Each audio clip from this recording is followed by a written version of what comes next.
I was telling the Hood to Coast people that if they were planning a rescue, they would have planned it exactly the way it happened for me.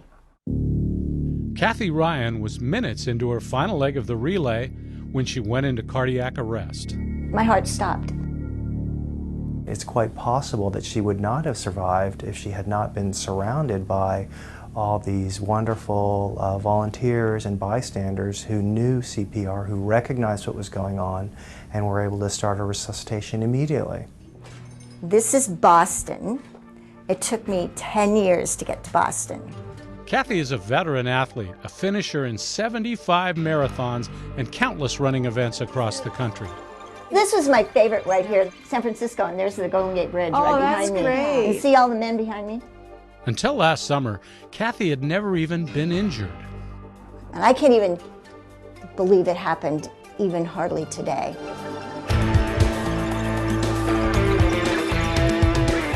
Experiencing no symptoms of what was to come, Kathy successfully completed 2 of her 3 legs and was ready to begin her final leg of the relay. The leg that she was running was rather short, so she said, "Don't bother to stop and give me water. You don't need to check on me, I'll be fine."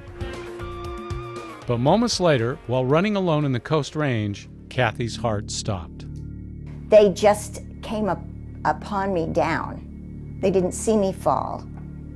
First to reach Kathy and begin CPR were runners on a different team, Oregon State Troopers Terry Kasabarth and Dee Riznicki. And Dee is a trainer, a CPR trainer, and so, you know, how lucky could I be? An ambulance rushed Kathy to a hospital in Longview before being transported to OHSU, where a few days later she had triple bypass surgery. Most individuals don't survive a cardiac arrest or this kind of event.